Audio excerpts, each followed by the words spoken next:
Então, nós estávamos falando sobre o processo de hibridização e a complexidade do paradoxo, né? Dessa aldeia global, que ao mesmo tempo que ela uniformiza, ela consegue levar costumes para todo o mundo e o mundo inteiro passa a adotar e a executar esses costumes, ela também não perde o caráter individual, o caráter identitário, certo? É por isso que ela é considerado, dito um paradoxo. Uma coisa que eu quero falar sobre isso, sobre essa questão da globalização e dos domínios da globalização, tá aqui, ó, gente, nesse livro, que um dia, se vocês tiverem oportunidade de ler, ele é fantástico para falar sobre essas questões da globalização. Ó, esse livro aqui, ele se chama Um Não, Muitos Sims, certo? Do Paul Kingsnorth. Estão vendo? Aí aqui do lado diz assim, uma viagem aos centros da antiglobalização. O que esse livro fala? Ele fala exatamente daqueles movimentos que eu falei para vocês, que começaram a existir do processo de antiglobalização. E aí ele começa fazendo uma crítica bem interessante no livro, quer dizer assim, todo mundo fala da Primavera Árabe, que foi um dos primeiros processos anti-globalização e outros movimentos europeus também, como o Fórum Social Mundial, que eram contra o processo de globalização da economia, globalização social, globalização cultural.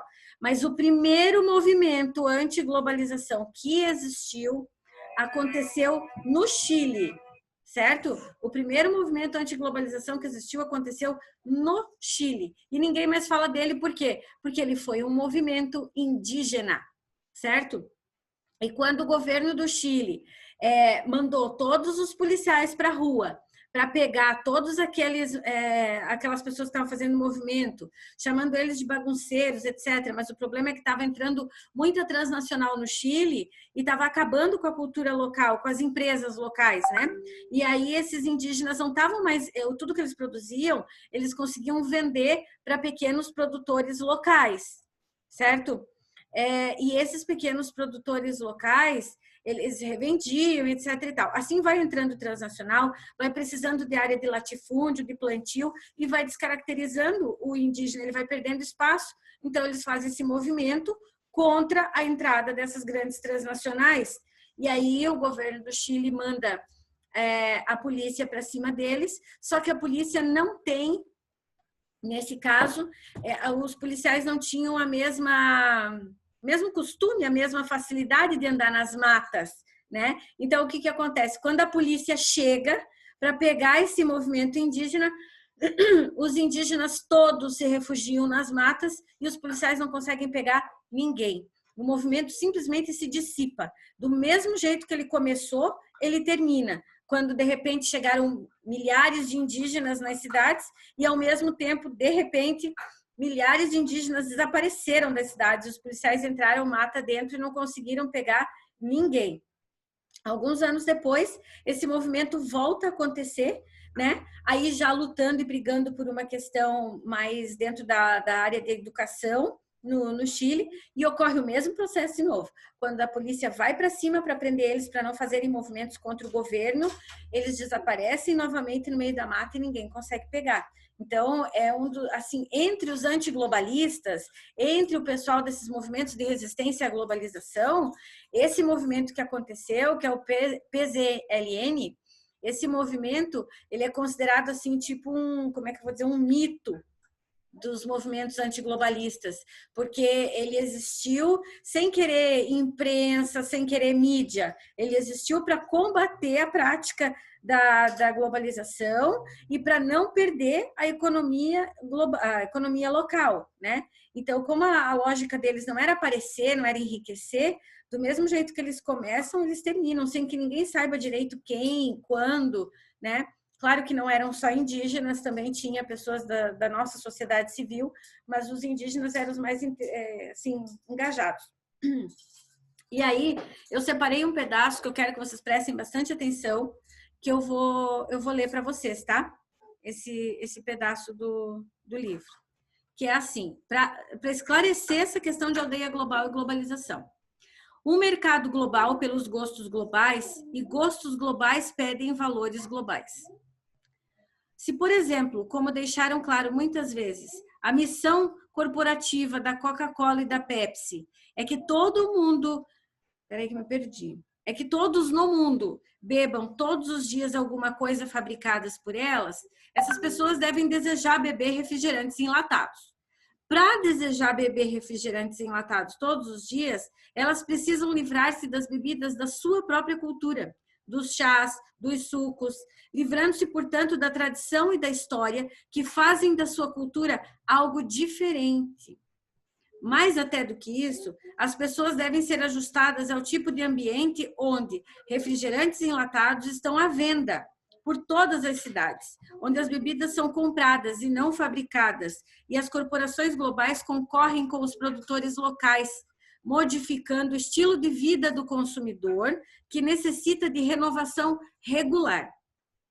O mesmo se aplica a hambúrgueres, jeans, jipes, material esportivo, gel de cabelo, mochila. Esse livro é do início dos anos 2000, então ele ainda nem tinha todos os referenciais que nós temos agora. Smartphones, as máscaras, enfim, só acrescentei exemplos aos dele, né? Continuando aqui. Em outras palavras, isso não diz respeito apenas a refrigerantes, mas a vários aspectos da cultura. No mundo todo, o rolo compressor da máquina de consumo que os sabotadores culturais dizem estar comendo a América, está passando também por muitas outras culturas, e não só na América, deixando em seu lugar uma monocultura global cosmopolita e sem raiz, um aldeamento sem causa. O resultado é o empalidecer do arco-íris humano, torna-se de uma única cor. É o mesmo maciço ataque cultural que leva mulheres na Índia e na África a comprarem clareadores de pele, que contém ácidos para que se pareçam mais com as mulheres brancas que aparecem na TV por satélite. É o mesmo que faz mulheres extremamente brancas da Europa usarem bronzeadores e colorantes artificiais para parecerem mais morenas como as do resto do planeta. É o mesmo que faz com que crianças chinesas submetam-se a cirurgias na língua para tornar o seu inglês mais aceitável aos ouvidos dos seus mestres globais. É o polo oposto daquele mundo feito de muitos mundos. É um shopping global, no qual as corporações se expandem ao engolirem os pequenos, o local, o único e o diferente, colonizando e transformando em mercadoria tudo o que possamos precisar e vendendo depois de volta para nós mesmos. A partir daqui, no livro, ele vai falar da apropriação de produtos que as grandes transnacionais transformam em produtos globais e que antes eram nossos, a gente vende para eles e depois compra para nós, só que já com a modalidade deles. É o caso do café. Café no Brasil, café na Colômbia, o nosso cafezinho passado, aquele simples, certo? Que hoje vira referência quando você vai falar em café, você não vai mais falar no café do Bully da mãe, no café da Colômbia, você fala de Starbucks. Certo? Quando você vai falar de batata, você não vai falar da batata chilena ou da batata doce cozida lá em casa. Você continua comendo batata que era sua, mas que virou produto na mão do estadunidense e você vai querer batata frita. Entendem? Então, são produtos que eram nossos, da determinada cultura, é vendido para o aldeamento global e depois a gente compra de volta, sendo que sempre nos pertenceu, só que de maneira diferente, e é como se a gente gostasse. Então é assim, é como se eu gosto da minha casa e eu gosto da minha aparência, mas eu mudo ela completamente para satisfazer o mundo e depois eu compro ela de volta, eu assumo ela para mim dizendo, não, até que é legal, até que eu gosto. É dentro dessa perspectiva. Sabe, gente? É dentro dessa lógica que eu quero que vocês entendam que acontece essas transformações dentro da globalização. Então, tudo isso é muito, muito complexo. Porque ao mesmo tempo, professora, mas você não pode ficar falando que o tempo inteiro as coisas vão ser assim. A gente vai ficar consumindo só o que eles transformam. Não, de fato não. A gente não consome só o que é transformado. A gente continua consumindo o que é nosso. Mas será que esse nosso, para ser nosso, não passou por eles primeiro? Tanto que eu tenho até uma pergunta que eu quero fazer para vocês. Agora, pensando em tudo isso, alguém de vocês consegue me dizer o que Harry Potter Presta atenção, eu quero que vocês me respondam. Starbucks e celulares têm em comum? Vai, gente. Segunda série. Foram criados por uma nação poderosa, alguma nação poderosa? Desculpa que eu não consegui entender. Foram criados em alguma nação poderosa? De fato. Mas que mais? O que eles se tornaram? Eles estão presentes praticamente em todos os países, são influentes? Sim. Gente, apesar de Paulo Coelho ser um autor brasileiro, ser o autor que vendeu no maior número de línguas do mundo, no mesmo dia, ele está no livro dos recordes, né, no Guinness, o Paulo Coelho, porque no mesmo dia, numa mesma sessão de autógrafos, ele conseguiu autografar 52 livros, fora os outros, né, mas 52 livros em línguas diferentes, na mesma sessão de autógrafo. O livro Alquimista, do Paulo Coelho, ele autografou na mesma sessão, o mesmo livro em 52 línguas diferentes. Então, ele é o autor que produziu o maior número de línguas diferentes até hoje, que vendeu, né?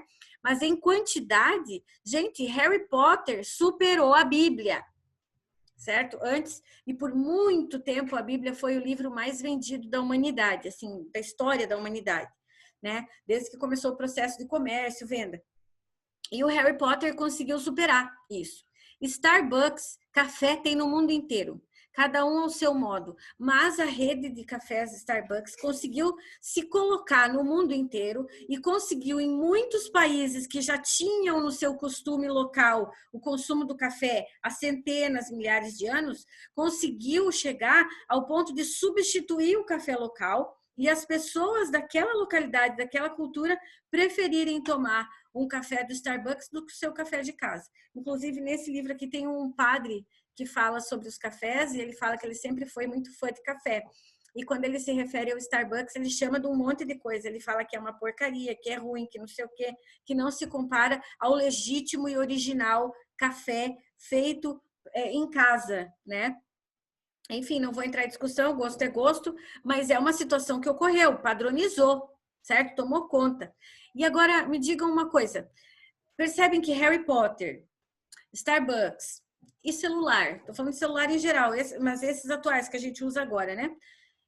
Eles representam costumes? O celular é usado para que tipo de costume? Para comunicação. O Starbucks, alimentação, e o Harry Potter, educação. Então, eles estão relacionados a hábitos culturais, costumes culturais que a gente desempenha e desenvolve no mundo inteiro. Mas são produtos apenas, e eles tomaram proporções globais. Café, cada um tinha o seu. Livro, cada um produzia os seus. Celular também, cada um fazia do seu jeito. Ou melhor, existiam já, desde que surgiram os celulares, existiam marcas que tinham características gerais, assim, vendiam no mundo inteiro, mas que cada país ou comprava ou não comprava. Tinha país que nem nunca tinha ouvido falar daquele modelo e tal. Agora fala iPhone em qualquer lugar do mundo para ver se as pessoas não sabem o que isso quer dizer. Entendem? Fala café do Starbucks em qualquer lugar do mundo, vírgula, que tenha condições financeiras para isso. Ponto. Todo mundo vai saber o que é. Fala de Harry Potter entre jovens e adolescentes de 2000 para cá. Todo mundo, se não leu e não gosta, pelo menos saber criticar, sabe, porque sabe do que está falando. Já ouviu falar, pelo menos. Sabe? Por mais que a pessoa diga, não, eu não caí nessa de Harry Potter. Tudo bem. Você pode até não gostar e não ter caído nas graças, mas sabe o que é. E se você sabe o que é, você teve acesso a essa rede de mercado que aldeou um costume. Entendem isso? Então, como que isso tudo aconteceu? Através desses processos da globalização, do aldeamento global, tá? Agora, o que vocês vão fazer? Vou explicar o que vocês vão ter que fazer. Vocês vão pesquisar, eu tinha aqui os nomes, eu tinha separado, marquei as páginas, tudo, para dar o nome dos principais movimentos antiglobalistas e tal. Tem o Encuentro, tem o Zapatismo, tem o... Tá, chega. Enfim, existem os movimentos, tem o Fórum Social Mundial, alguns, mas vocês vão pesquisar um movimento anti-globalização, vocês vão escolher o que vocês quiserem, procurem lá, movimentos anti-globalização ou movimentos de resistência à globalização, tanto faz. E aí vocês vão pesquisar lá onde aconteceu esse movimento, quais as causas do protesto. Por exemplo, no Chile tudo começou por conta da alimentação, que eles tiveram que parar de plantar o produto local. No México também teve isso, né? Tiveram que parar de plantar o produto local para plantar produtos que os grandes latifundiários quisessem. No México, em que a base da população, da alimentação da população era o milho, eles estavam quase sem lavouras de milho. Era tudo lavoura de soja, para produção de óleo de soja para os Estados Unidos.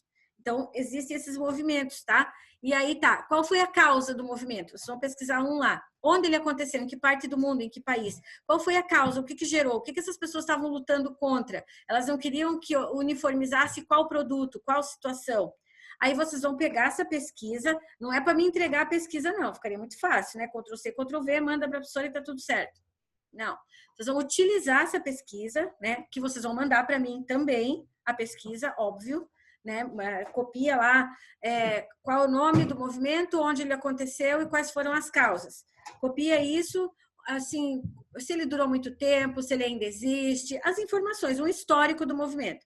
Aí vocês vão copiar isso e aí, utilizando essa pesquisa, utilizando esse movimento anti-globalização, vocês vão escrever com todas as informações que eu passei hoje para vocês, mais isso que eu li, inclusive.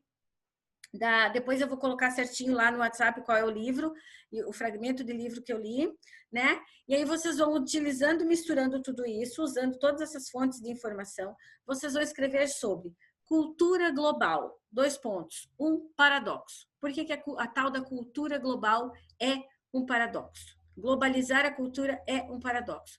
Daí, o porquê, você já sabe, a gente já falou. Mas aí vocês vão jogar todo tipo de informação e conhecimento, interpretação, argumento que vocês tiverem sobre isso. Tá bom? Beleza? Livros sobre globalização, referências sobre globalização, textos sobre esses tipos de coisas, a gente tem aos montes. Se vocês quiserem ler outras coisas, além dessas que vocês têm, façam isso, só que assim, sempre colocando a referência do que vocês forem ler, porque senão é plágio, né? E para mim é cópia. Sendo cópia, a nota não é de vocês, tá bom? Se nós estivéssemos perto, se nós tivéssemos possibilidade de estar em sala de aula, eu ia passar livros para vocês, ia emprestar os livros e coisa para vocês verem, porque eu gosto que vocês estejam manuseando, usando o livro, mas não é possível. Então, eu permito que vocês procurem, investiguem onde vocês quiserem, desde que coloquem a referência de onde saiu esse pedaço que você leu, que você gostou, no texto, tá? Coloca entre aspas lá a citação e daí já coloca qual livro e o nome do autor. Se vocês forem fazer isso, se não forem, mas é sempre bom, né, gente? O saber e o conhecimento hoje em dia são a matéria-prima do ser humano se ele quiser se manter vivo e no mercado de trabalho. Então, aprendam a fazer isso desde agora, tá bom? É isso. Dúvidas, perguntas sobre esse assunto? Não? Não. Tem que me responder, gente, por Deus. Não tem nada. Nenhuma pergunta não, professor. Então tá bom, mas qualquer coisa já sabem, é só me procurar lá pelo WhatsApp, tá bom? Então até mais, gente, vou passar lá pelo WhatsApp agora as coisas, tá? Beijo, boa semana. Obrigado igualmente. Tchau, professor. Tchau, tchau. Aurora, assim, tu vai te quebrar uma hora dessas, porque tu não pode correr assim.